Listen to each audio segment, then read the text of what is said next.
Happy parents ডেতে আপনাদের আবারও স্বাগত জানাই আমাদের জুয়েলারি পার্টনার এইচ.কে দত্ত জুয়েলার্স। চলুন আমরা সেই সব মেয়েদের পাড়ায় পাড়ায় ঘুরে আসি যারা পাড়া থেকে, গলি থেকে, রাজপথ অবধি বাবা মার হাত ধরে এসেছেন, কখনো তাদের হাত ছাড়েননি আর তৈরি করেছেন অদ্ভুত সব অভিজ্ঞতা।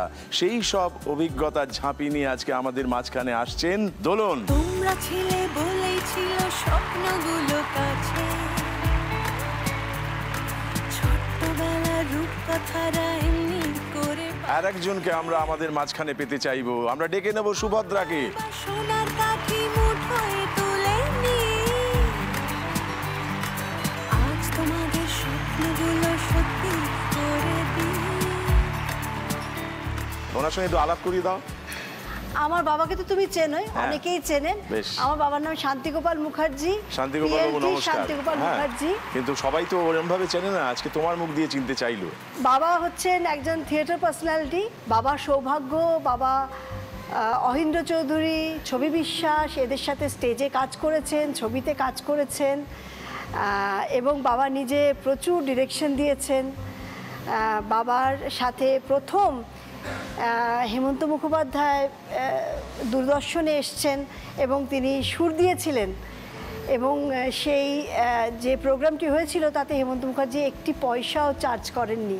বলেছিলেন এটা আমার এত ভাল লেগেছে গোপালের জন্য, গোপাল বলতেন বাবাকে, তো গোপালের জন্য এত ভালো লেগেছে, তো এটা আমি গোপালকে বললাম আমার লাগবে না, আমি গোপালের জন্য কাজ করলাম। ওনার সারা জীবনে একটাই টিভি প্রোগ্রামে উনি মিউজিক ডিরেকশন দিয়েছিলেন। মা মীনা মুখার্জি। মীরা দেবী নমস্কার। দোলন, তোমার পাশে যিনি আছেন তার সঙ্গে একটু আলাপ করিয়ে দাও। আমার মা আমার একমাত্র বন্ধু। আজকের দিনে ফোনের বিল সব থেকে যদি বেশি কারোর সাথে হয়, সারাদিনে যদি আমার কল চেক করা যায় তাহলে দেখা যাবে সব থেকে বেশিক্ষণ কথা যার সাথে বলি সে আমার মা। আর যদি আমায় প্রশ্ন করা হয় যে সারা রাত জেগে কার সাথে গল্প করতে পারো, সেটা আমার মা। মানে তার উদাহরণ এই কয়েকদিন আগেই ধরো কোজাগরি লক্ষ্মী পুজো রাত জাগতে হয়, মাকে বললাম রাত জাগবো কি করে, চল তুই আর আমি গল্প করবো।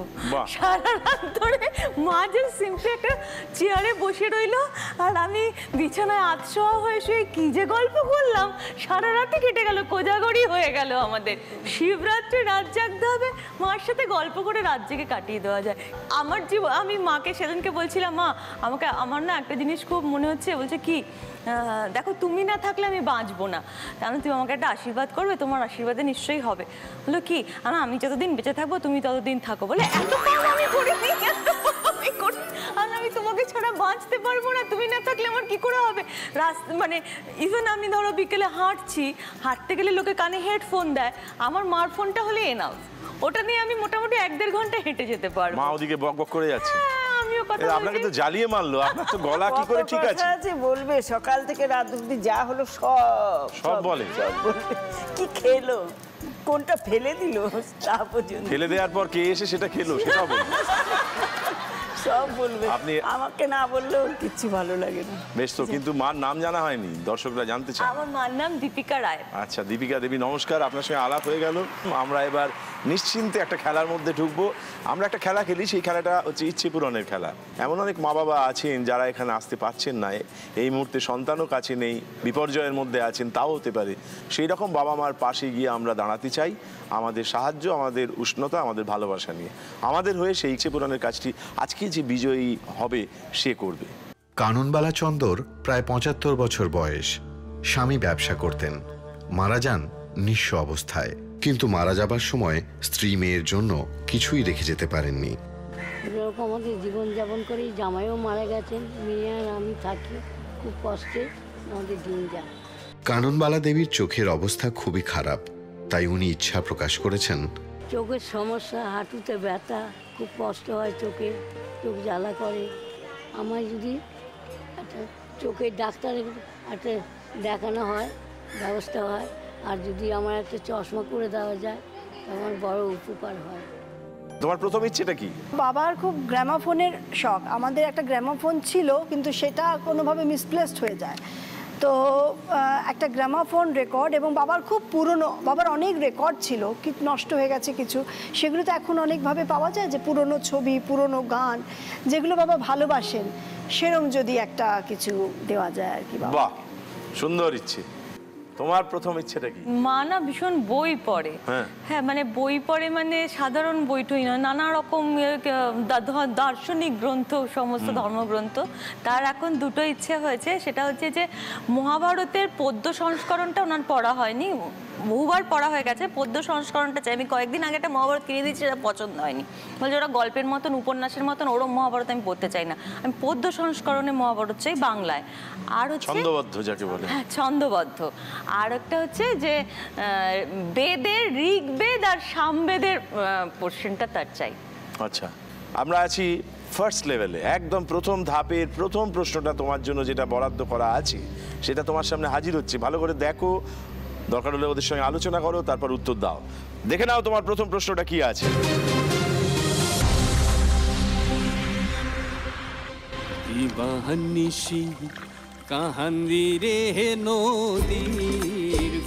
এটি অসম রাজ্যের একটি গুরুত্বপূর্ণ নদী, তবে পুরাণ মতে এটি নদী নয়, নদ।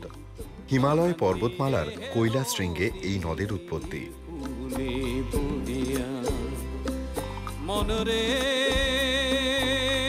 তিব্বত থেকে ভারতে প্রবেশ করে অরুণাচল, অসম ও তারপর বাংলাদেশের ওপর দিয়ে বয়ে গিয়ে মেঘনায় গিয়ে মিলিত হয়েছে এই নদ। আগে এই নদের নাম ছিল লৌহিত্য। উৎপত্তি স্থল থেকে এই নদের দৈর্ঘ্য 2850 কিলোমিটার, সর্বাধিক প্রস্থ 10,426 মিটার।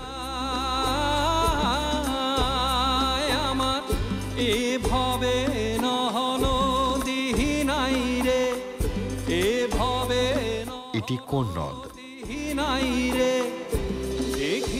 একটি নদ সম্পর্কে পরিচয় দেওয়া হলো, জানান দেওয়া হলো, তোমার কাছে জানতে চাওয়া হচ্ছে এটি কোন নদ। ব্রহ্মপুত্র নদ। তুমি নিশ্চিত হলে উত্তর দাও, প্রশ্ন করো না।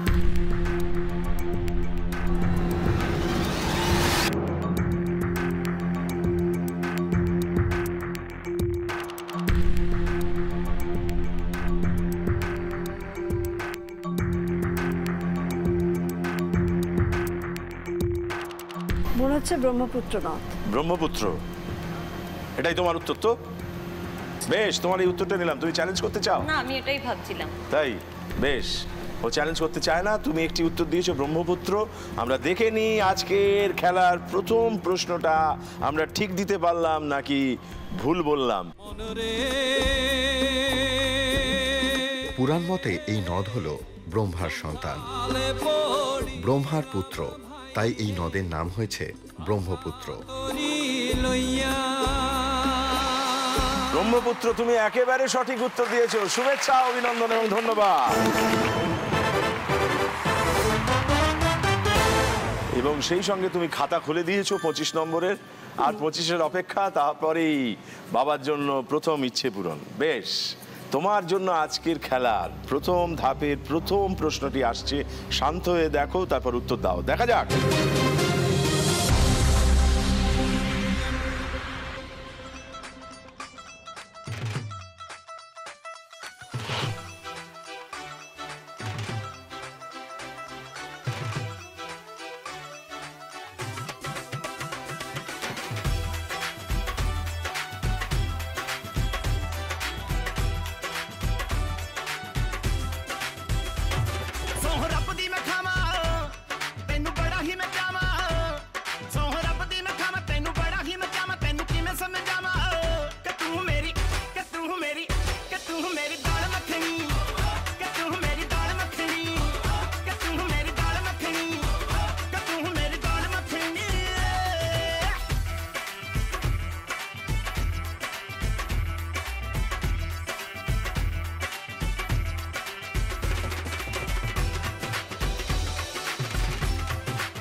এই পদটির, এই খাবারটির নাম কি?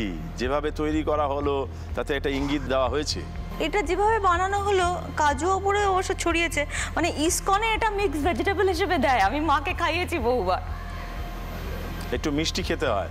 হ্যাঁ, ওই যে কাশ্মীরি মশলা দেয়, ওই কারণে অনেক সময় ওটার একটা অন্য নাম ওরা দেয়, but is basically mixed vegetable. Mixed ভেজিটেবলে কি কাজু দেওয়া হয়?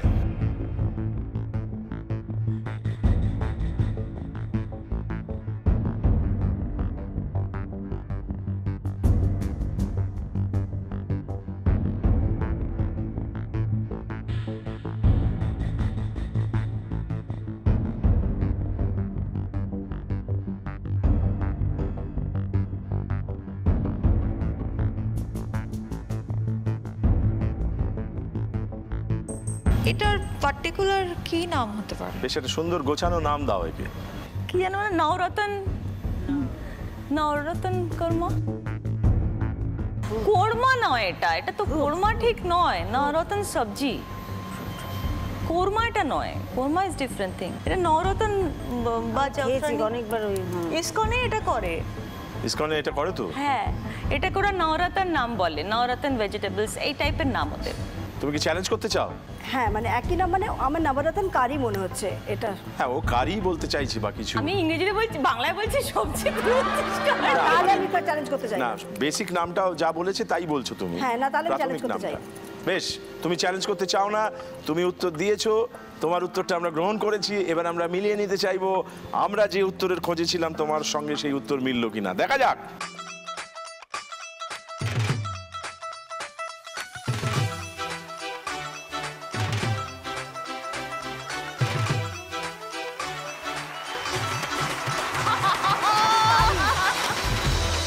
অর্থাৎ তোমার কাছ থেকে যে নামটা পাওয়া গিয়েছে নবরত্ন বা নবরত্ন যাই বলো তুমি, সেইটি একেবারে ঠিক উত্তর হয়েছে। শুভেচ্ছা, অভিনন্দন এবং ধন্যবাদ। তোমার ভাড়ারে 25 চলে এসছে এই খাবারের হাত ধরে, অতএব ইসকনেরই জয় হল। তোমার প্রথম ধাপের প্রথম ইচ্ছে পূরণের জন্য দ্বিতীয় প্রশ্নটা আসছে। শান্ত হয়ে দেখো, তারপর উত্তর দাও, দেখা যাক। तुमने कभी किसी से प्यार किया? किया। कभी किसी को दिल दिया? दिया। मैंने भी दिया।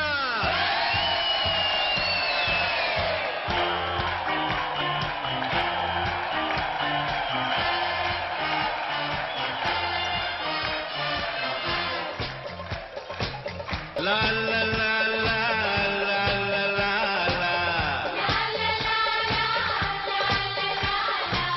मेरी उम्र के नौजवानों, दिल लगाना ओ दीवाने। प्यार से बढ़कर नहीं है, बढ़कर नहीं है रो कोई। चलता नहीं है दिल दे के यारो इस दिल पे जोर कोई। चलता नहीं है दिल दे के यारो इस दिल पे जोर कोई। इस रोग का नहीं है इलाज दुनिया में और कोई। तो गाओ ओ। একটা সিনেমার শুটিং চলছে, এরকম একটা দৃশ্য হচ্ছে দেখলাম। কোন সিনেমার শুটিং চলছে? ওম শান্তি ওম।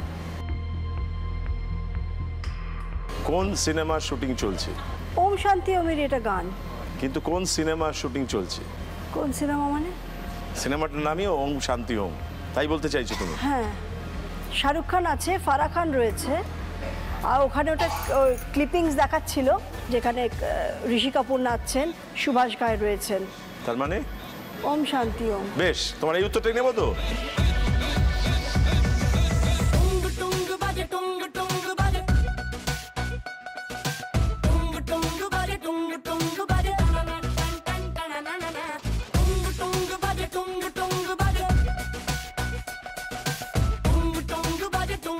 ছবির মধ্যে ছবি, তাহলে কোন সিনেমার শুটিং চলছিল?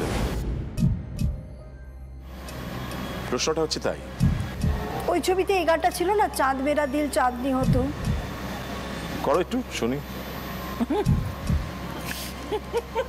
না, অনেক সময় গান গাইলে মনে পড়ে যায়।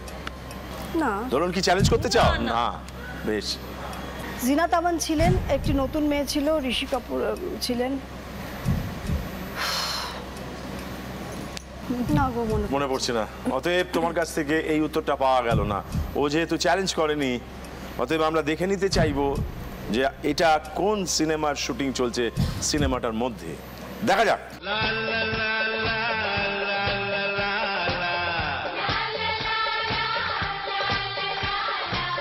मेरी उम्र के नौजवानों, दिल लगाना ओ दीवाने। प्यार से बढ़कर नहीं है, बढ़कर नहीं है रो कोई। বললাম না, একদম একদম এটা blank। বলা উচিত ছিল, আমাদের পারা উচিত ছিল। একদম একদম। যেহেতু এর উত্তর তুমি দিতে পারোনি, তাই আমাদের এখানকার ঘোষণা অনুযায়ী বলতে হচ্ছে তোমার উত্তরটা ভুল হলো। 25-এ দাঁড়িয়ে রইলে, আমরা এবার যাব দোলনের কাছে। দোলনের জন্য আজকে যে দ্বিতীয় প্রশ্ন, প্রথম ইচ্ছে পূরণের জন্য, সেটা আসবে। খুব ভালো করে দেখে নাও, দেখা যাক। প্রকৃতি শিলংকে ভরিয়ে তুলতে এতটুকুও কার্পণ্য করেনি। নানা জাতি ও উপজাতির বাস এখানে। কেউ এসেছেন জীবিকার টানে, কেউ বা রয়ে গেছেন বংশ পরম্পরায়।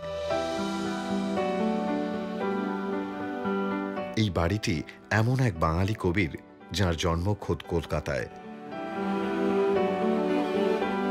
জীবিকার টানে নয়, ভালোবাসার টানে শিলংয়ে এসেছিলেন সেই কবি। সেই ভালোবাসার কথা তার লেখাতেও অমর হয়ে আছে।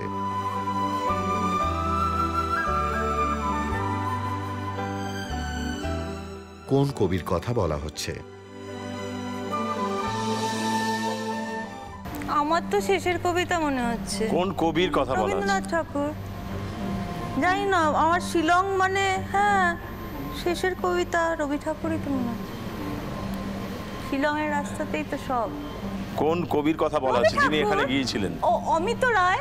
হ্যাঁ, অমিত রায় তো অন্য চরিত্র। রবি ঠাকুর।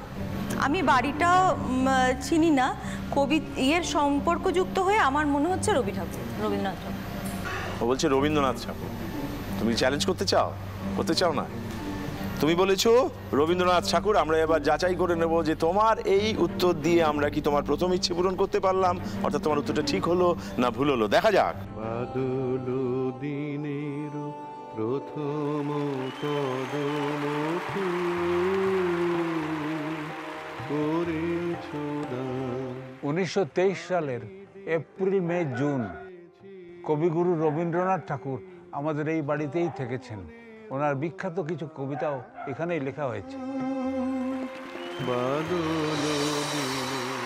এ বাড়ি থেকে আজ তুমি বেরিয়ে এসেছো, এ বাড়িতে আর তোমার ঢোকার জায়গা নেই।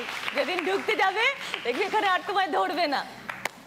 রবীন্দ্রনাথ ঠাকুর, তুমি একেবারে ঠিক উত্তর দিয়েছো। শুভেচ্ছা, অভিনন্দন এবং ধন্যবাদ। তুমি ছিলে 25-এ, আরো 25 জোগাড় করে পৌঁছে গেছো 50-এ। 50-এ পৌঁছানো মানে প্রথম ইচ্ছে পূরণ। মা বেদটা পাচ্ছে? মা পাচ্ছে। চলো আমরা সেই বেদের সন্ধানে বেরিয়ে পড়ি। এসো।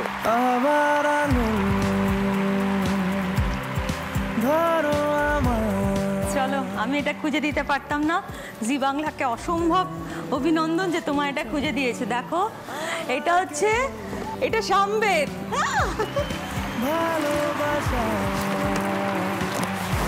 এটা যজুর্বেদ। এত মোটা মোটা বই পড়তে পারবে তো? মহাভারত। মহাভারতে দেখো পদ্যতে লেখা।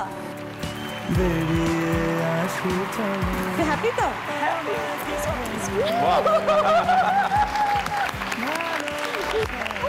কাঁদছো নাকি? আনন্দে আনন্দে।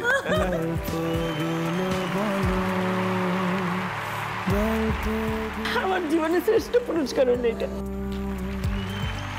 এটা বললেন, খুব আনন্দ হলো।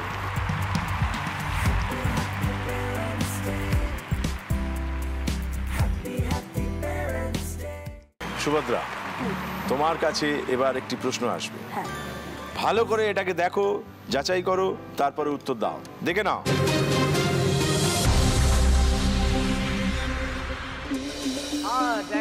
জামাই এসেছে, ফ্যান খাবা, ডা বাড়াটা, হেলার বেটা, মাথা মোটা খেয়ে ফেলেছে। ওরে ঠাকুরজি, নন্দরানের বেটা সিনে কখন হেসেছি, হেসেছি বেশ করেছি, পান খেয়েছি। একসময় এরা ছিল ব্যাদ বা শিকারী। বিভিন্ন জীবজন্তুর বেশ ধরে এবং আওয়াজ নকল করে তাদের বিভ্রান্ত করে দিত। শিকারে সুবিধে হয়ে যেত, কিন্তু সে জঙ্গল হারিয়ে গেছে। হারিয়ে গেছে তাদের প্রাচীন জীবিকা।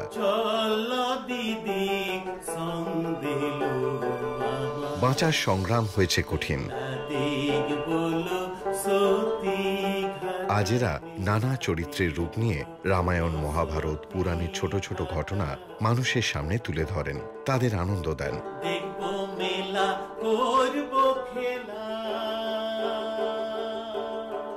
এদের কীর্তিকলাপের কথা বাংলা সাহিত্যেও নানা সময়ে উঠে এসেছে। শরৎচন্দ্রের শ্রীকান্ত উপন্যাসে এমনই এক বহুরূপী চরিত্র অমর হয়ে আছে। শরৎচন্দ্র চট্টোপাধ্যায়ের শ্রীকান্ত উপন্যাসে যে বহুরূপীর উল্লেখ আছে তার নাম কি? শ্রীকান্ত উপন্যাসে যে বহুরূপীর উল্লেখ আছে তার নাম কি? ভুলে গেছি। সে কি ভুলে যাওয়া সম্ভব না? ও মাই গড, না এটা মনে ছিল। তুমি মনে করে যেন মনে পেয়ে বলে দিও না। এখন প্রশ্নটা ওর। শ্রীনাথ। শ্রীনাথ। শ্রীনাথ ওটা শ্রীনাথ বহু। হ্যাঁ, শ্রীনাথ থেকেই শ্রীনাথ। হ্যাঁ, এটাই নেব তো উত্তর হিসেবে। বেশ, নিলাম। একদম ঠিক। ও চ্যালেঞ্জ করতে চায় না। বাবা তো স্টারে শ্রীকান্ত করতেন। দেখতে যেতে তুমি? কি করে দেখতে যাবো তখন? বেশ, তোমার এই উত্তরটা নিলাম। ও চ্যালেঞ্জ করেনি, এবার মিলিয়ে দেখে নিতে চাইবো তোমার উত্তরটা দিয়ে তোমার প্রথম ইচ্ছে পূরণটা হলো কিনা। দেখা যাক। দেখবো মেলা, করবো খেলা, থাকবো সঙ্গী সদা, চলো দিদি। শ্রীনাথ বহুরূপী। শ্রীনাথ বহুরূপী একেবারে সঠিক উত্তর হয়েছে। শুভেচ্ছা, অভিনন্দন এবং ধন্যবাদ। 25 জোগাড় করেছিলে আগেই, আরো 25 জোগাড় হয়ে গেল। তুমি পৌঁছে গেলে 50-এ 50, মানে তোমার ইচ্ছে পূরণ। চলো আমরা ইচ্ছে পূরণের উৎসব করি। এসো, সামনে এসো। অনেক কিছু পাওনি জানি, সময় গেছে চলে, সব ছেড়েছো শুধু আমরা এগিয়ে যাব বলে। আজ তোমাদের ইচ্ছেগুলো উড়িয়ে দেওয়ার দিন, এইটুকু তো পারবো কেবল অনেকখানি ঋণ, সেইটুকু আজ ফিরিয়ে দেওয়ার সময় এসেছে। বেশ, দোলন, এইবারে এই তুমি কোন পাড়ায় বড় হয়েছো? যাদবপুর, প্রপার যাদবপুরেই আমার, মানে খুব ছোটবেলা থেকেই ওখানে থাকি। ওখানকারই স্কুলে ক্লাস 12 অবধি, তারপরে গ্র্যাজুয়েশন অন্য ইয়েতে বালিগঞ্জ সায়েন্স কলেজে এমএসসি। তোমার বিষয় কি ছিল? জুলজি। এত দূর অবধি পড়লে, এর পিছনে নিশ্চয়ই মা বাবার একটা ঠেলা ছিল, ইচ্ছে ছিল। হ্যাঁ, আমার মা বাবা কোনোদিনই ভাবেনি আমি ভুলেও এখানে রং মেখে অভিনয় করবো বা কিছু। তুমি এসে পড়লে কিভাবে, বা বাবা মার রিয়াকশনই বা তখন কি ছিল? এটার জন্য আমার মাই, মানে সব থেকে বেশি বলবো। আমি রেডিওতে শিশু শিল্পী হিসেবে কাজ করছি, মানে সেই শিশু মহল, গল্প দাদুর আসর, যুববাণী, এটা করে ক খ, এগুলো জাস্ট সবকটাতে গেছো তুমি? হ্যাঁ, আমি কতেও A+, এতে ওগুলো ছিল তখন। এরকম করতে করতে মাধ্যমিক অবধি চলে। মাধ্যমিক পরীক্ষাটার আগে, মানে জাস্ট টেস্টটা দেওয়ার পরে না আমার জীবনে একটা বড় বিপর্যয় আসে, মানে আমার জীবনটাকে বলতে পারো ঘুরিয়ে দিল। কেন? সেই সময় আমার বাবার চাকরিটা চলে যায়। ওহো, আচ্ছা। হ্যাঁ, তা এমন একটা অদ্ভুত একটা অবস্থানের মধ্যে আমি পড়ি, মানে একটা অদ্ভুত স্ট্রাগলের মধ্যে। কি স্ট্রাগল গেছে তোমাকে বোঝাতে পারবো না। মাই বোধহয় সবটা বুক দিয়ে আগলে একটা সময় পরে আজকে এই জায়গায় হয়তো সমস্ত কিছু সম্ভব হয়েছে। তুমি বিশ্বাস করবে, আমাদের মার বাবার দুজনেরই ইচ্ছে ছিল যে আমি ডাক্তার হই। আমি যখন মাধ্যমিক পরীক্ষা দিলাম তখন এই অবস্থা, মাধ্যমিক থেকে উচ্চ মাধ্যমিক জয়েন্ট এন্ট্রান্সের জন্য আমি তৈরি। আমি জয়েন্ট এন্ট্রান্সে পরীক্ষায় বসে আমি 80% উত্তর দেওয়ার পরে আমার মনে হলো আমি যদি পাশ করি আমার বাবা বোধহয় সব থেকে বেশি দুঃখ পাবেন, কারণ আমায় পড়াতে পারবেন না।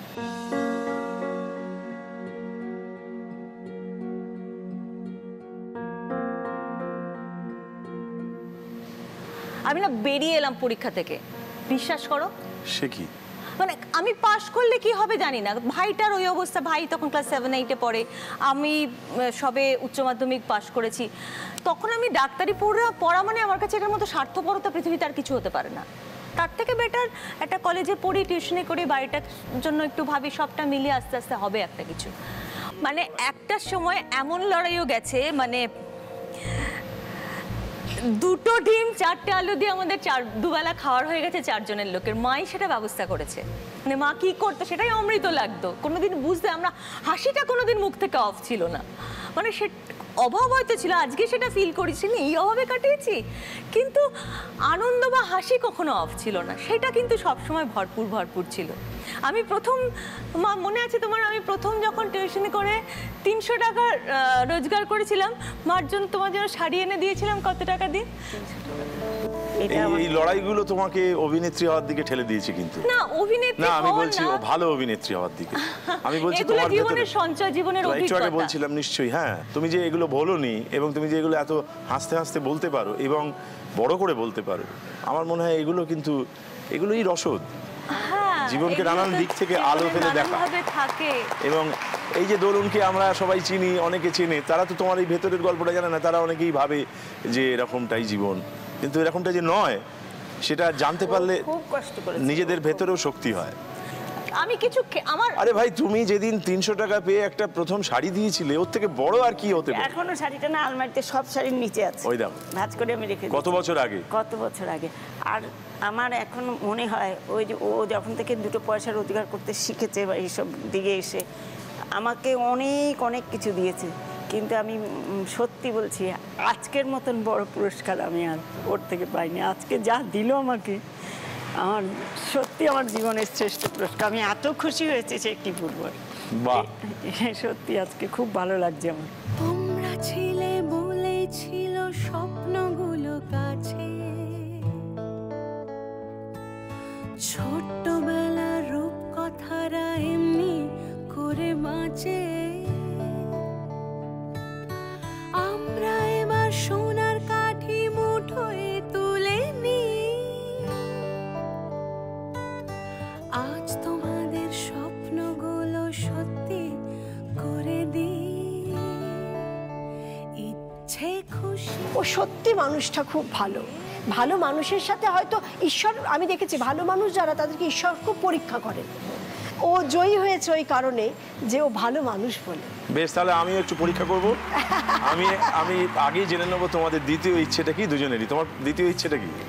আমার দ্বিতীয় ইচ্ছেটা, আমার বাবা মার অ্যাকচুয়ালি ইচ্ছেটা যে আমাদের দেশে একটি বাড়ি আছে, সোনামুখী জায়গাটির নাম, তো সেইখানে আমাদের পুরনো যে বাড়ি আছে, যেরকম হয় বাড়ি আর কি, দেশের বাড়ি, আমরা প্যাটার্নটাকে চেঞ্জ করিনি, কারণ আমরা ওই রকমই চাই বাড়িটাকে, ওই পুরনো ফ্লেভারটা চাই, সেটাকে একটু ভেতরটাকে নতুন করে নেওয়া, একটু সেটাকে নতুন করে নেওয়া, বাড়িটাকে একটু ঠিকঠাক করে হ্যাঁ নেওয়া। বাড়িটাকে ঠিকঠাক করে নতুন করে নেওয়া। এইবারে তোমার দ্বিতীয় ইচ্ছেটা কি? এত এত বই কিনেছে, হ্যাঁ চোখটার অবস্থা তো 12টা বাজিয়ে রেখেছে, হ্যাঁ খালি পড়ে পড়ে। তো গত মাসে একটা অপারেশন হয়েছে চোখে, আগামী মাসেও আরেকটা হবে। আমি মাকে একটা খুব সুন্দর মানে স্পেক দিতে চাই, কদিন বাদেই সেটা পাওয়ার কারেকশন হয়ে তাতে পাওয়ার ঠিক হবে। খুব সুন্দর, মার একটা চশমা আমার পছন্দ না, হ্যাঁ একটাও না, ভালোই পড়েছেন না আমার পছন্দ না। আমি চাই একটা খুব সুন্দর ডিজাইনার একটা গোল্ডেন ফ্রেম চশমা পরবে, লুকিং ভেরি নাইস, রানীর মতো লাগবে। কি বলে? তোমার 3 নম্বর প্রশ্নটা তোমার কাছে আসছে, খুব মন দিয়ে দেখো, যাচাই করো, তারপর উত্তর দাও, দেখা যাক।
জিজ্ঞাসা করবে কোন আর্টিস্টকে দেখা গেল, আমার তো শুধু ওই চিন্তা, আমি আরো তাই জন্য চোখাচোখি করে দিনরাত খালি ওই চিন্তা যে প্রশ্নটাও আমরা কি করব। প্রশ্নটা আমরা করেছি কোন কোন জায়গার কথা বলা হলো, এটা তুমি ভেবে নিলেই পারবে। গৌরনীতায় নদীয়াতে কৃষ্ণ আছে, মথুরাতে, কালীঘাটে আছেন কালী, তার কালীঘাট, বেশ, ঢাকেশ্বরী আছে ঢাকায়, তাহলে 4টে নাম হয়ে গেল। তোমার উত্তর পেয়ে গেলাম। এই তো উত্তর তোমার। এই 4টে জায়গার নাম আসল তো মনের মধ্যে আছেন। সে কে আছে? ঈশ্বর। ঈশ্বর, আচ্ছা বেশ। ঘরে বসে পাওয়া যায় না, অত দার্শনিক উত্তর চাইনি আমরা, সোজা উত্তর চেয়েছি। তুমি ঘরটাকেও যদি একটা জায়গা ধরো আমি কি বলবো? না না না, আমরা সহজ, আমরা সরল লোক, আমরা যা বলি তাই মিন করি। বেশ, তুমি 4টে জায়গার কথা বলেছো। তাই তো মনে হলো। হ্যাঁ, 5টা বা 6টা নয়, আর কোনো জায়গা ছিল না, তাই তো? শুনতে ব্যস্ত ছিলে না দেখতে ব্যস্ত ছিলে? দেখতে। এই রে, হ্যাঁ 4টে। বেশ, তুমি চ্যালেঞ্জ করতে চাও? না না না না না। এবার দেখে নি তুমি যে 4টে জায়গার কথা বললে সেই জায়গাগুলোর উল্লেখই এখানে ছিল কিনা, দেখা যাক।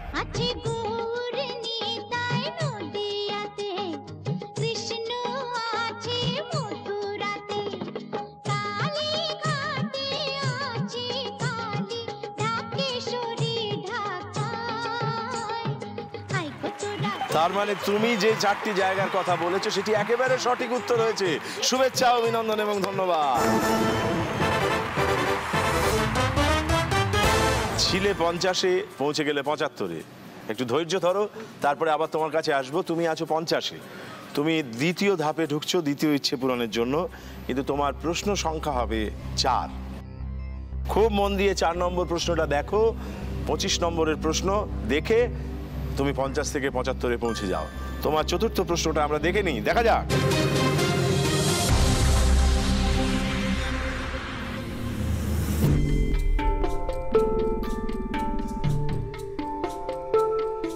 এইটা দেখে কোন বাংলা কথা মাথায় আসছে? এটাকে ভালো করে বিচার করো, যা দেখানো হচ্ছে তার মধ্যে সেই ইঙ্গিত দেওয়া আছে।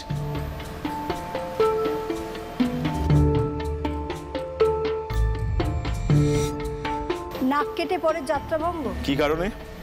NOAC nose. বেশ, নাক শব্দটা পেলে। হ্যাঁ, যাত্রাভঙ্গ হচ্ছে কিভাবে? প্রবাদ বাক্য বললে যা। হ্যাঁ, কিন্তু এটা দেখে সেটা শুধু নাক পেলে, নাকের জলে চোখের জলেও তো বলতে পারো নাক দিয়ে। শব্দগুলো কিভাবে আছে? উল্টানো আছে।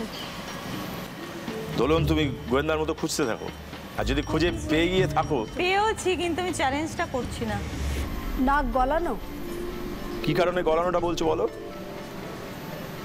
ব্যাখ্যাটাকে ঠিক করতে হবে তো। আর নাক নিয়ে কিছু মনে পড়ছে? উল্টো রয়েছে। তাহলে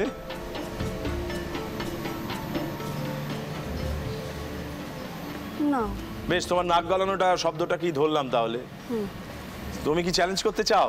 এই সেই সুযোগ, 25 পেয়ে যেতে পারো। আর মাইনাস হয়ে যেতে পারে তো। না, ভুল বললে মাইনাস হবে। না, আবার ভুলভাল হয়ে আবার নেমে যাব, কি দরকার?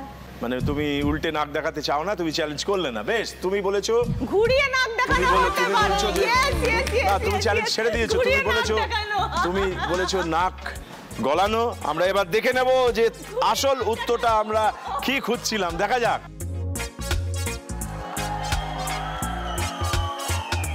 তোমার কাছ থেকে যে উত্তরটা পাওয়া গিয়েছে, আমরা চাইছিলাম না, যেহেতু ঘুরিয়ে কথাটাকে দেওয়া আছে, উল্টিয়ে দেওয়া আছে, তো উল্টে নাক দেখানো আমরা বলি অনেক সময়, কিন্তু বেশিরভাগ সময় বলি ঘুরিয়ে নাক দেখানো। এটা ঠিক।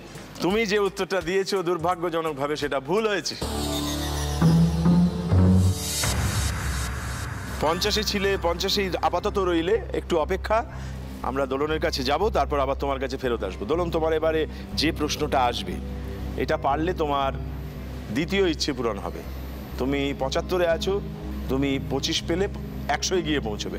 100-এ পৌঁছানো মানে HK দত্ত জুয়েলার্সের তরফ থেকে একটা বিশেষ পুরস্কার মায়ের জন্য, সেটাও পাওয়া যাবে। আমরা দেখে নিই তোমার আজকের দ্বিতীয় ইচ্ছে পূরণের জন্য যে প্রশ্নটি আসছে সেটি কেমন তর, দেখা যাক।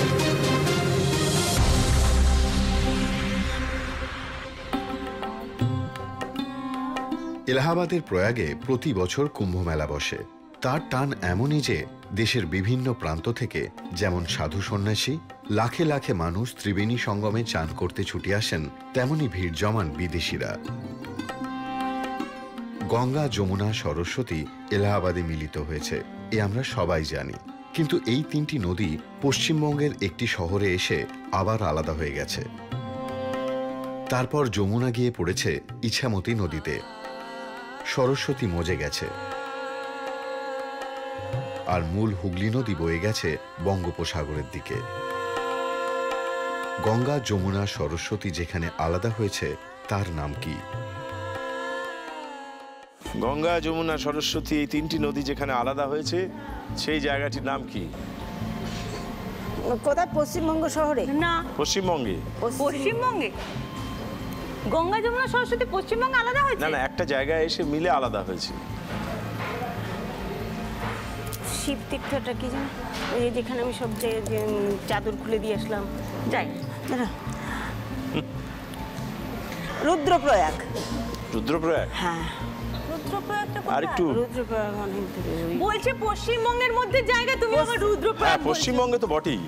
পশ্চিমবঙ্গের মধ্যে? পশ্চিমবঙ্গে একটি বিশেষ জায়গায় এসে তারপর এরা যে যার নিজের পথ নিয়ে চলে গেছে, সেটা জানানো দেওয়া হলো। শুধু জায়গাটা বা ওই নাম জানতে চাইছি।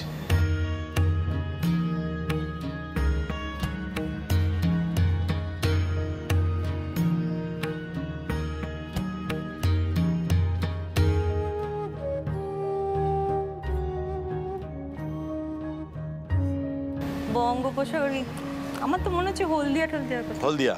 হ্যাঁ। বেশ, তুমি চ্যালেঞ্জ করতে চাও? করেই দেখো না, তোমার নিজের মনে হচ্ছে কিছু। হ্যাঁ, মানে ওখানে আমার দিদিমাকে বিয়ে করা হয়েছিল। সেটি পশ্চিমবঙ্গের ভেতরেই তো? হ্যাঁ। তাহলে চ্যালেঞ্জ করলে তো? হ্যাঁ।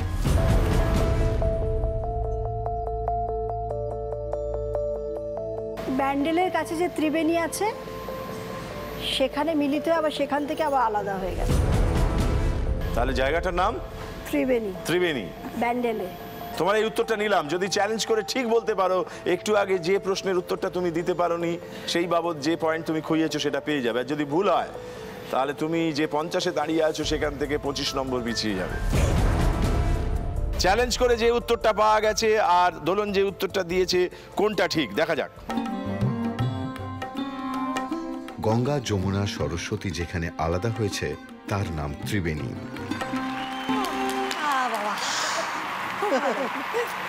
ত্রিবেণী, তুমি একেবারে সঠিক উত্তর দিয়েছো চ্যালেঞ্জ করে। আর তোমার কাছ থেকে যে উত্তরটা পাওয়া গিয়েছে দুর্ভাগ্যবশত সেটা ভুল উত্তর হয়েছে। তুমি ছিলে 50-এ, তুমি পৌঁছে গেলে চ্যালেঞ্জ করে 25 পেয়ে 75-এ। অতএব দুজনেই সমান হয়ে গেলে। বেশ, আমরা বন্ধু তো, তাই একই সাথে চলছি। বেশ, তোমার এইবারে যে সাধারণ প্রশ্নটি রাখা আছে তোমার ইচ্ছে পূরণের জন্য, তুমি আছো 75-এ, এটা পারলেই 100-তে পৌঁছে যাবে। সেটা আমরা সামনে দেখব, ভালো করে দেখো।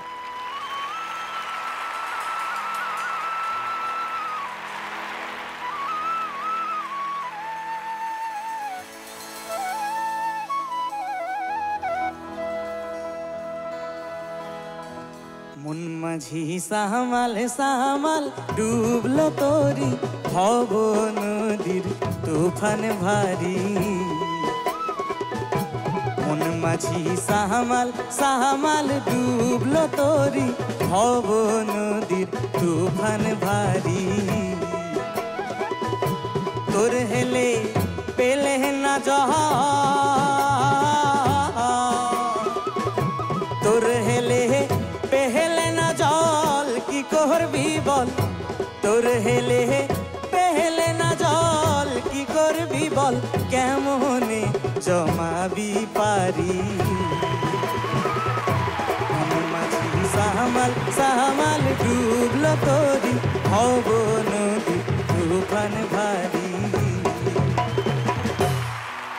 তারে ধরি ধরি মনে করি ধরতে গেলে আর পেলাম না ধরি ধরি, তারে ধরি ধরি মনে করি ধরতে গেলে আর পেলাম না। দেখেছি দেখেছি রূপসাগরে মনের মানুষ কাঁচা সোনা, দেখেছি রূপসাগরে মনের মানুষ কাঁচা সোনা। তারে ধরি ধরি মনে করি ধরতে গেলে আর পেলাম না ধরি ধরি মনে করি ধরতে গেলে আর পেলাম না। দেখেছি দেখেছি রূপসাগরে মনের মানুষ কাঁচা সোনা, দেখেছি রূপসাগরে মনের মানুষ কাঁচা সোনা, দেখেছি রূপসাগরে মনের মানুষ কাঁচা সোনা। ও আমার একলা নিতাই, একলা নিতাই, একলা নিতাই, একলা নিতাই। হরি নাম দিয়ে জগৎ মাতালে আমার একলা নিতাই, হরি নাম দিয়ে জগৎ মাতালে আমার একলা নিতাই। ও আমার একলা নিতাই, একলা নিতাই, একলা নিতাই, একলা নিতাই একলা নিতাই একলা নিতাই একলা নিতাই হরি নাম দিয়ে জগৎ মাতালে আমার একলা নিতাই হরি নাম দিয়ে জগৎ মাতালে আমার একলা নিতাই হরি নাম দিয়ে জগৎ মাতালে আমার একলা নিতাই।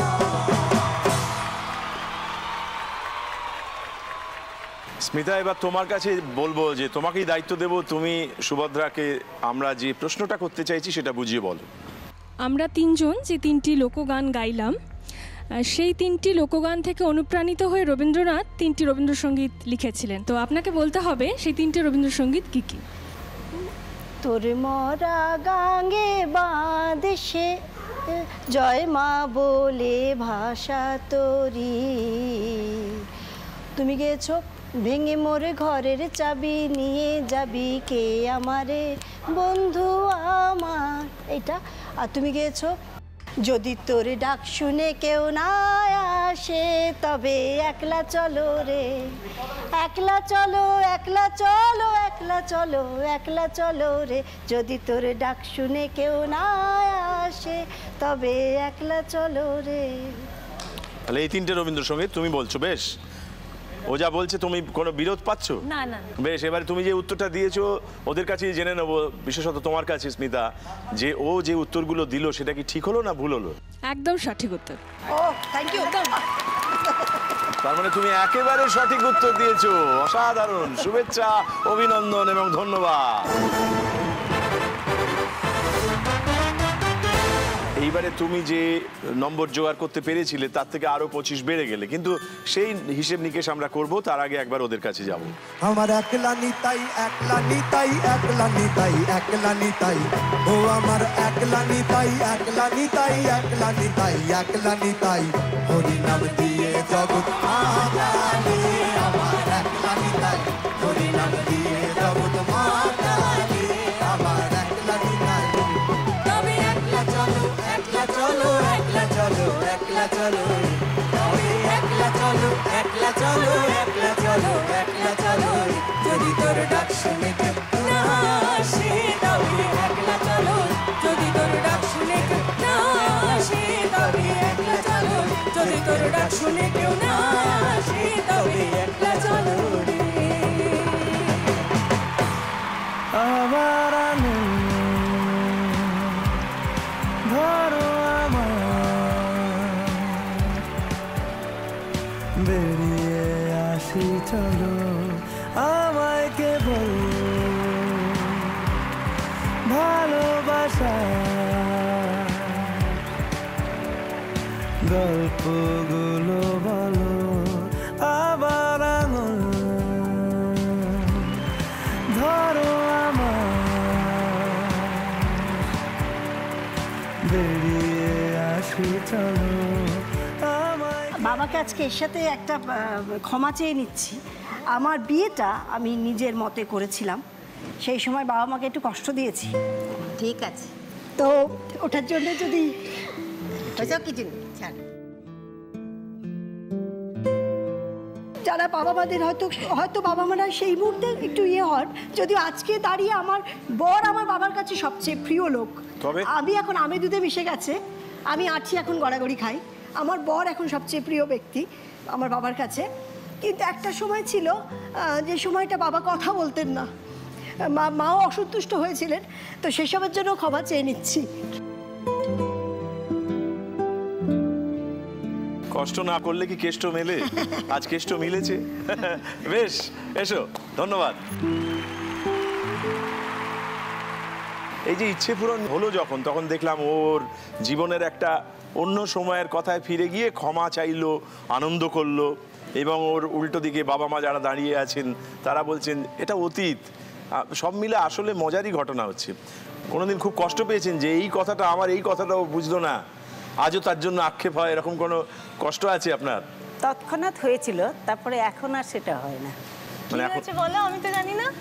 বলুন, জানতে চাইছি। না, এখন সেটা জানা। আরে বলুন না, কি আছে, মেয়ে জানতে চাইছে আর লুকিয়ে রেখেছি। ও একদিন বন্ধু নির্বাচনের ব্যাপারে আমি একটু মানে আমার অসম্মতি ছিল। হ্যাঁ, হতেই পারে, ওর বাবা মা ছিল। সেই তারপরে তারপরে দেখলাম যে না, আস্তে আস্তে অবশ্য একদিন দুদিনে নয়। এগুলো কি একদিনের বিষয়? হ্যাঁ না, এগুলো তো বুঝতে লাগে। হ্যাঁ বুঝতে লাগে। তখন ওর সঙ্গে আলোচনা তো করেছিলেন? করেছি, বকাবকি করেছি, অনেক কিছু করেছি। আমি খাবো না, আমি থাকবো না, আমি মরে যাবো ইত্যাদি ইত্যাদি যত কিছু বলতে পারি বলেছি।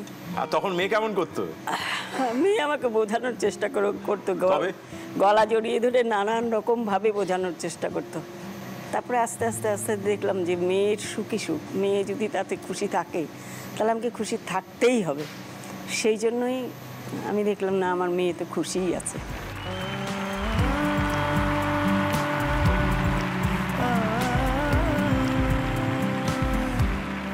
আমরা 75-এ দাঁড়িয়ে আছি, আমরা ঢুকবো 100-তে। সেই জন্য তোমার কাছে একটি প্রশ্ন আসবে, এটা পারলেই তোমার দ্বিতীয় ইচ্ছে পূরণ এবং এইচকে দত্ত জুয়েলার্সের তরফ থেকে একটি বিশেষ পুরস্কার 100 করতে পারলে মায়ের জন্য। আমরা চাই এই সব কটা ইচ্ছে পূরণ ঘটে যাক। আমরা দেখে নিই তোমার জন্য বরাদ্দ প্রশ্নটি কি আছে, দেখা যাক।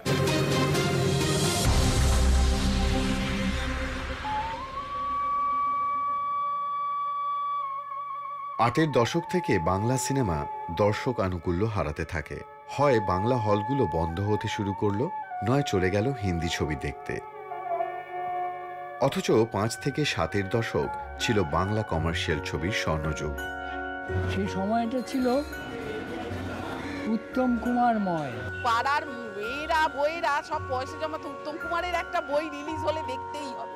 মানুষের মধ্যে সে একটা অদ্ভুত, মানে কি বলবো, উত্তেজনা, একটা অদ্ভুত উৎসাহ। না দেখলে যেন জীবন বৃথা। উত্তম কুমারের ছবি দেখতে যাবে, হলে হলে ভিড়, টিকিট নিয়ে মারামারি। একদিকে উত্তম কুমার, সৌমিত্র চট্টোপাধ্যায়, সুচিত্রা সেন, সাবিত্রী চট্টোপাধ্যায়ের মতো স্টার, অন্যদিকে তপন সিংহ, তরুণ মজুমদার, অজয় কর, দীনেন গুপ্তর মতো বাণিজ্য সফল পরিচালক। বাংলা সিনেমার সে একটা সময় ছিল। বাংলা ছবির স্বর্ণযুগে আরও একটি এক্সপেরিমেন্ট বেশ সফল হয়, যা পৃথিবীর সিনেমায় খুব বেশি দেখা যায় না। একাধিক ডিরেক্টর এবং টেকনিশিয়ান মিলে কয়েকটি গ্রুপ তৈরি করে একত্রে ছবি পরিচালনা করেন, যেমন সব্যসাচী, অগ্রগামী, যাত্রিক। আমাদের এখানে তো দলবাজি এসেই সব দলে দলে ভাগ হয়ে যায়, কিন্তু এরা কখনো ভাগ হয়নি। যাত্রিক গোষ্ঠীটি তৈরি করেছিলেন 3 জন পরিচালক, শচীন মুখোপাধ্যায়, দিলীপ মুখোপাধ্যায় ও বাংলার আরেক স্বনামধন্য চিত্র পরিচালক। এই গ্রুপটাকে আমার মনে হয় স্বপ্নের গ্রুপ। যাত্রিক গোষ্ঠীর তৃতীয় চলচ্চিত্র পরিচালকের নাম কি? যাত্রিক গোষ্ঠীর তৃতীয় চলচ্চিত্র পরিচালকের নাম কি? স্বনামধন্য পরিচালক তরুণ মজুমদার। তরুণ মজুমদার? হ্যাঁ, বাকি দুজনের নাম তো বলেই দিলেন। না না, আমরা তো তৃতীয় নামটিই জানতে চাইছি। তরুণ মজুমদার। তরুণ মজুমদার। হ্যাঁ। তুমি কি চ্যালেঞ্জ করতে চাও? না না, বেশ, তুমি এই উত্তরটাই দিতে চাও? এই যে এইগুলো তুমি শিখেছো নতুন। না, তার মানে তুমি যদি কোনো কারণে ভুল করো সঙ্গে সঙ্গে সেটা আমি নিয়ে নেবো নাকি? তোমার করছি না, তাও তুমি খুব ভালো জানো। তুমি কেন আমায় কনফিউজ করছো? তুমি বাড়ি থেকে বেরোবার সময় তোমার মা একাধিকবার কি তোমাকে বলেননি যে শোন, বাসে উঠবার সময় দেখে উঠবি? বলার দরকার কি? তুমি তো দেখেই উঠবে। আমি তো তোমার অভিভাবকের কাজ করছি। জানি না, আমি ঠিকই বলছি মনে হচ্ছে। বেশ, তোমার তরুণ মজুমদার উত্তরটা নিলাম। অতএব এবার দেখে নেবো এই উত্তরের হাত ধরে তুমি 100-তে পৌঁছতে পারলে কিনা, অর্থাৎ তোমার উত্তরটা ঠিক হলো না ভুল হলো। দেখা যাক। জেনারেল নলেজ পরীক্ষাতে 5-এর মধ্যে 0 পেয়েছিলাম। মানে আমরা কত কিছু না জানা আছি আর কি আমাদের। তরুণ মজুমদার। যাত্রিক গোষ্ঠীর তৃতীয় চলচ্চিত্র পরিচালকের নাম তরুণ মজুমদার। আমার প্রথম ছবি ঘটক বিদায় নাটক যখন করছি সৌমিত্রদার সাথে, উনি পান্তুনাগ ছিলেন ক্যামেরাম্যান, উনি পান্তুনাগ দেখতে এসেছিলেন। তখন ওনার নতুন ছবির জন্য সার্চ চলছিল, মুহাশ্বেতাদি হিরোইন ছিলেন আর বেশ কিছু নতুন ছেলে মেয়ে ছিল। কিন্তু তুমি যে উত্তরটা দিয়েছো, হ্যাঁ, এবং তারই গল্প করছি, তুমি একেবারে ঠিক উত্তর দিয়েছো। শুভেচ্ছা, অভিনন্দন এবং ধন্যবাদ।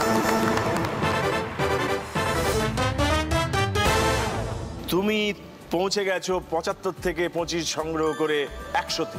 আর 100-তে পৌঁছানো মানে তোমার দ্বিতীয় ইচ্ছে পূরণ, মায়ের জন্য বিশেষ ইচ্ছে পূরণ। চলো আমরা উৎসব করি। তোমরা ছিলে বলেই ছিল স্বপ্নগুলো কাছে, ছোট্টবেলা রূপকথারা এমনি করে বাঁচে।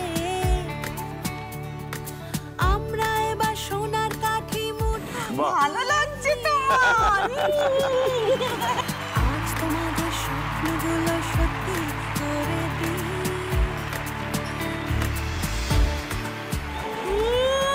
ফাটিয়ে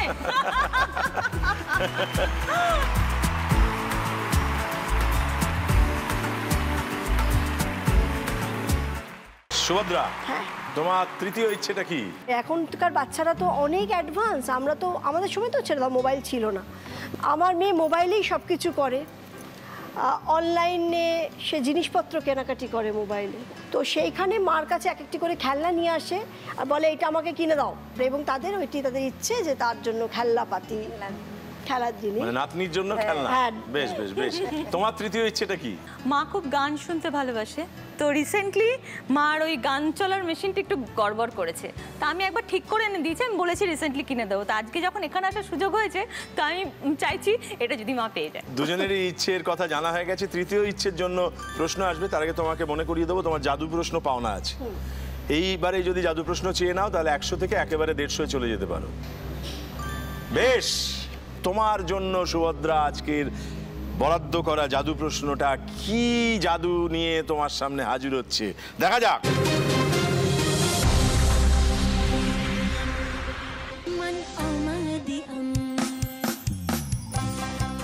কাশ্মীরের শ্রীনগরে অবস্থিত বিখ্যাত ডাল লেক। অসাধারণ এর প্রাকৃতিক শোভা, এর ঐতিহাসিক গুরুত্ব অনেক। জড়িয়ে আছে মুঘল বাদশাদের নাম।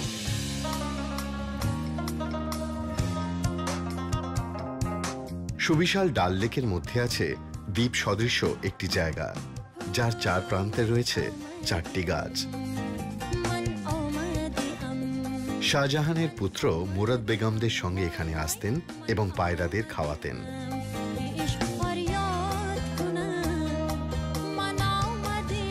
মুঘল সাম্রাজ্য আজ প্রাচীন ইতিহাস, কিন্তু আছে কাশ্মীর, ডাল লেক এবং এই গাছ।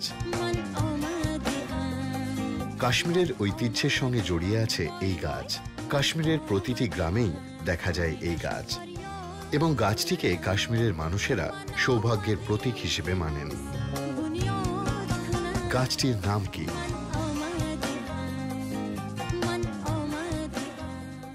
কাশ্মীরের বিখ্যাত এই গাছের নাম কি?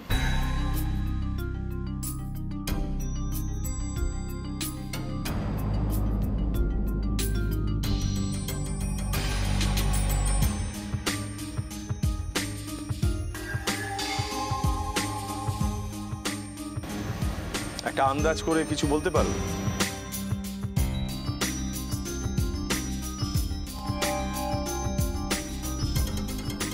দেবদারু গাছ। হ্যাঁ, দেবদারু। দেবদারু। 50 নম্বরের প্রশ্ন, জাদু প্রশ্ন। এটা কিন্তু কাশ্মীরেই শুধু দেখা যায়। দেবদারু আমরা এখন খুব বেশি দেখতে পাই। তাহলে কি তুমি নেবে দেবদারু হিসেবে? না না।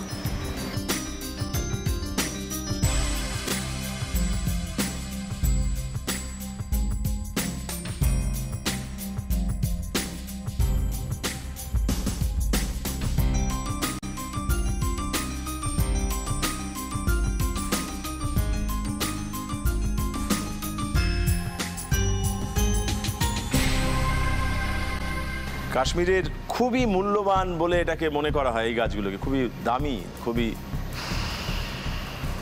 মানে তুমি যদি এই গাছ কাটতে চাও ইচ্ছে মতন কাটতে পারবে না, তোমার সম্পত্তি বলে। এটা রাজ্যের সম্পত্তি, স্টেটের সম্পত্তি, রাষ্ট্রের সম্পত্তি।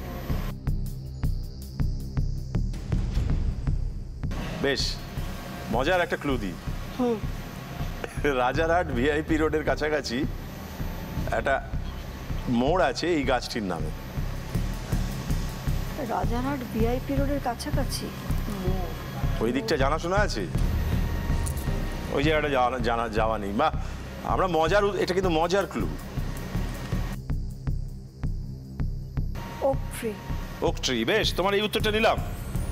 তুমি কি চ্যালেঞ্জ করতে চাও? কোনো নাম বলতে চাও? না, চ্যালেঞ্জ করতে চাই না, তবে আমার প্রশ্ন হলে তো মাইনাস মার্কিং থাকতো না, তখন আমি হয়তো মেহগানি বলতাম। কিন্তু এখন চ্যালেঞ্জ করছো না। মেহগনি গাছ। বেশ, তোমার কাছ থেকে যে উত্তরটা পাওয়া গেল, ও যেহেতু চ্যালেঞ্জ করেনি, আমরা এবার মিলিয়ে নিয়ে দেখে নিতে চাইবো কাশ্মীরের বিখ্যাত এই গাছটির আদতে নাম কি। দেখা যাক।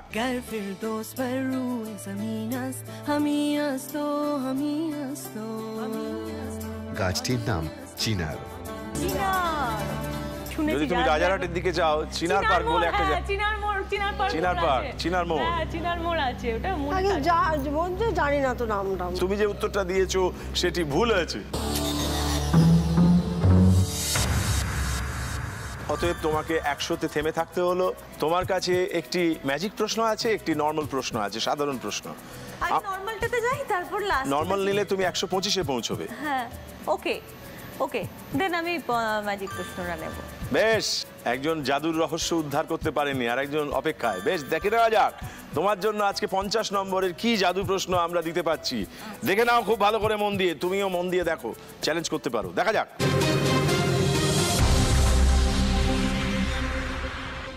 পৃথিবীর সবচেয়ে পুরনো শহরগুলির মধ্যে বারাণসী একটি। অনেক প্রাচীন শহরই কালের সঙ্গে সঙ্গে মরে গেছে। বারাণসী এখনো সচল এবং প্রাণবন্ত। প্রাচীন হলেও বারাণসী বৃদ্ধ নয়। মূল গঙ্গাকে ঘিরেই শহরটির যাবতীয় কর্মকাণ্ড।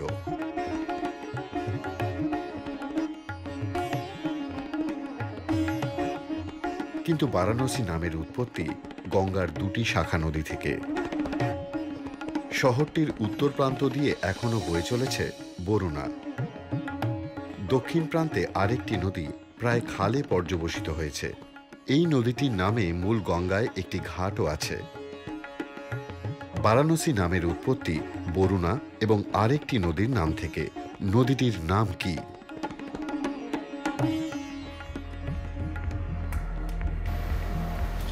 ওশি নদী, মোস্ট ভ্যালি। নদীটির নাম কোশি। ওশি নদী। ওশি না কোশি?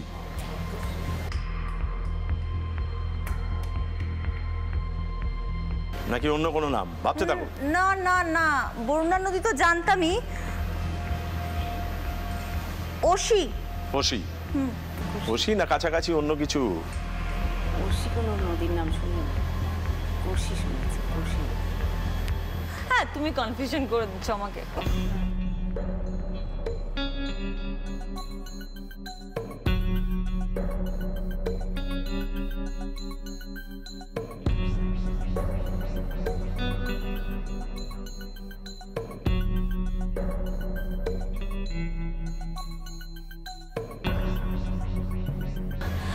সবাই এই অবধি আসছে, আমার মনে আসছে না।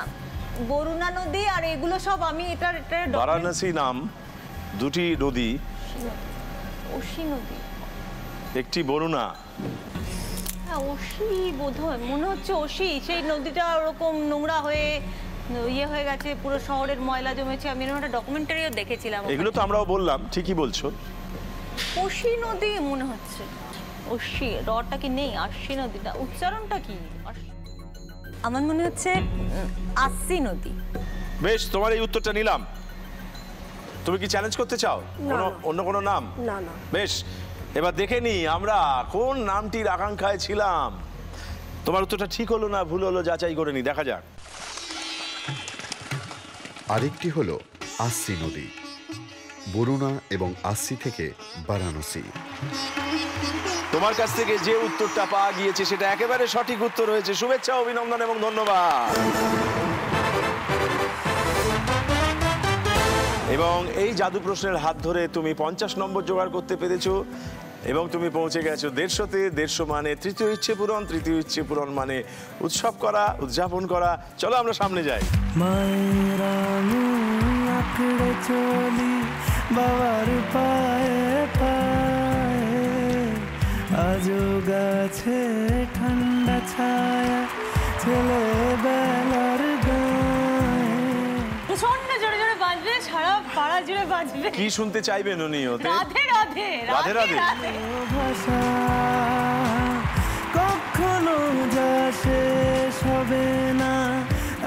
এবার তোমার তৃতীয় ইচ্ছে পূরণের জন্য একটি সাধারণ প্রশ্ন তোমার হাতে আছে। এটি পারলে তুমি 125-এ পৌঁছবে। তারপরে ওর প্রশ্নকে চ্যালেঞ্জ করে তুমি 150-এ পৌঁছলেই তোমার তৃতীয় ইচ্ছে পূরণ। তোমার তৃতীয় ইচ্ছে পূরণের জন্য তোমার জন্য বরাদ্দ শেষ প্রশ্নটা তোমার সামনে আসবে। ভালো করে দেখো, শান্ত হয়ে উত্তর দাও। দেখা যাক। வணக்கம் தேவசங்கர் தா. केमन आछो? हेलो। आज जो डिश मैं आपके सामने बनाने वाली हूँ उसे आप कह सकते हैं साउथ इंडियन सूप। ये डिश बनाने के लिए सबसे पहले हम थोड़ा सा तेल लेंगे, फिर हम सूखी हुई लाल मिर्ची, राई, मेथी दाना, थोड़ा सा गार्लिक, इसको थोड़ी देर पकाएंगे। अब इसमें हम डालेंगे थोड़ी सी लाल मिर्ची, कड़ी पत्ता लीव्स, धनिया पाउडर एंड चॉप्ड टोमेटोज। फिर हम डालेंगे इमली पल्प और थोड़ा सा पानी। अब हम इसमें डालेंगे थोड़ा सा काली मिर्च पाउडर और नमक स्वाद अनुसार और इसको अच्छे से मिक्स करेंगे। अब ये डिश तैयार है, जिसे हम निकाल के धनिया पत्ता से गार्निश करेंगे। अब आप लोगों को इस डिश का नाम बताना है। এই পদটির নাম কি? এটা মনে হয় রসম।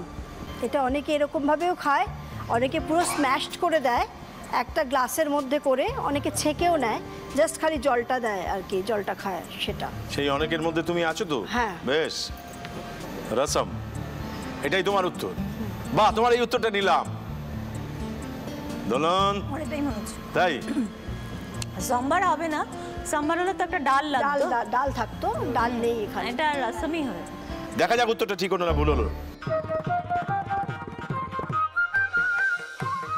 इस डिश को साउथ इंडिया में रसम कहते हैं।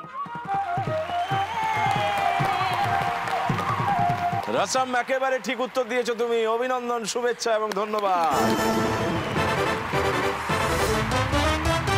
তুমি আছো 125-এ। তোমাকে একটু অপেক্ষায় রেখে দোলনের আজকের বরাদ্দ শেষ প্রশ্ন।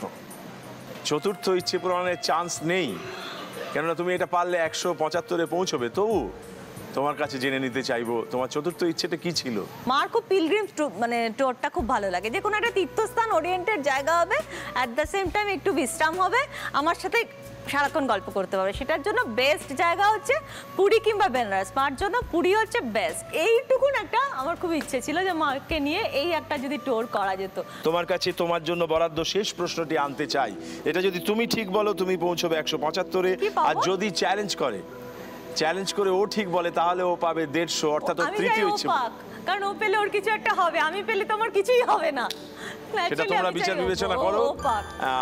যদি অবশ্যই উত্তরটা জানা থাকে তবেই হবে ঘটনাটা, এবং তুমি যদি ভুল বলো। দেখা যাক তোমার আজকের বরাদ্দ শেষ প্রশ্নটা কি আছে।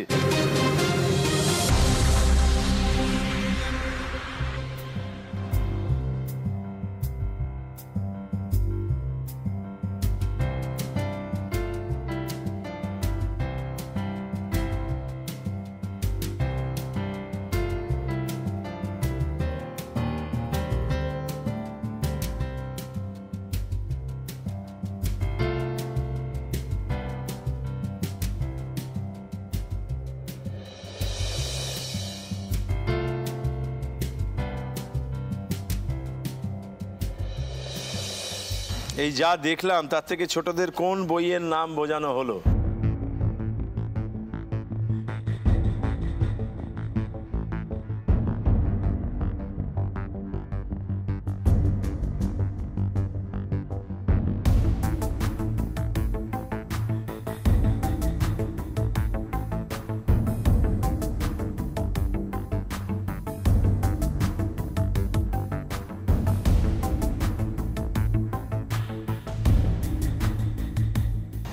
তুমি কি কিছু খুঁজে পেয়েছো? মনে হচ্ছে অসাধারণ। চাপে ফেলে দিয়েছে দোলনকে। মনে পড়ছে না কিছু? ঠিক আছে, সুকুমার রায়ের কোনো বই বলেছে। তুমি নামটা বলতে পারবে? হ্যাঁ, বর্ণ পরিচয়। আমরা এবার দেখে নেব চ্যালেঞ্জ করে তুমি তোমার তৃতীয় ইচ্ছে পূরণ করতে পারলে কিনা। তুমি যে উত্তরটা দিলে আমাদের উত্তর তার সঙ্গে মিললো কিনা দেখা যাক।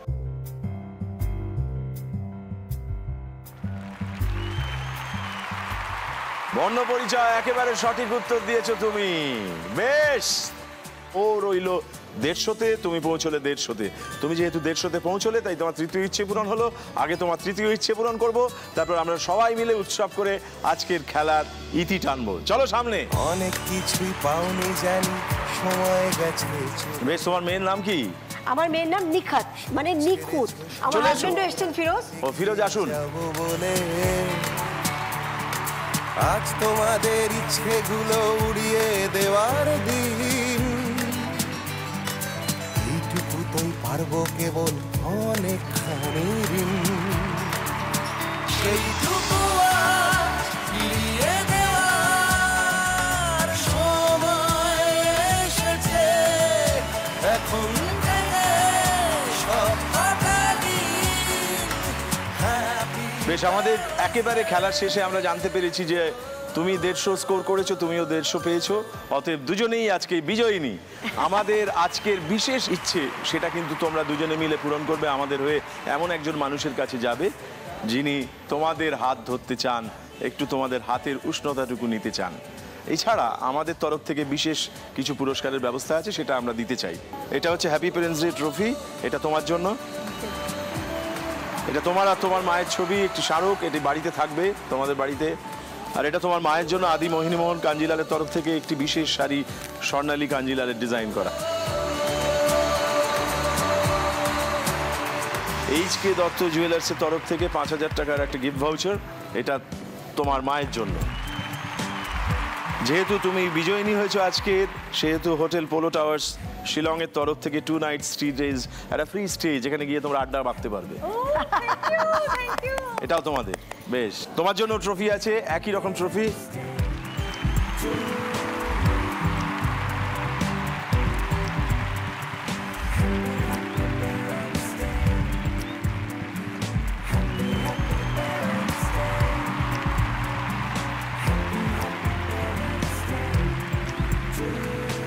ওই একটাই আবেদন যেটা রোজ করে থাকি, বৃহস্পতি শুক্র শনি রাত্রি ঠিক 9:30টায় দেখতে থাকুন, আমাদের সঙ্গে থাকুন, আমাদের ভালোবাসুন, আমাদের আশীর্বাদ করুন, আমাদের কৃতজ্ঞতা জানুন, হ্যাপি প্যারেন্টস ডে সঙ্গে নিয়ে সর্বদা আলোচনা করুন।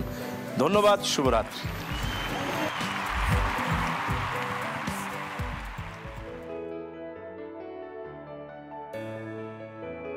জি বাংলা কাননবালা দেবীকে সম্মান জানাচ্ছে সুভদ্রা ও দোলনের মাধ্যমে।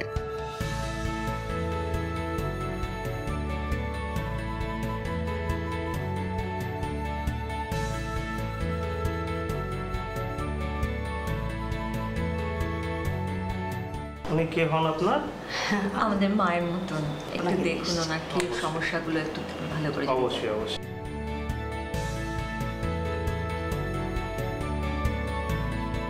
আমার কাছে আমি দুটো ওষুধ লিখছি, একটা ড্রপ আমি ওনাকে দিয়ে দিচ্ছি, এনেন মা ড্রপটা, আর একটা চশমা দিচ্ছি, চশমাটা পড়ুক, তাহলে উনি আরো ভালো দেখবেন আগের থেকে।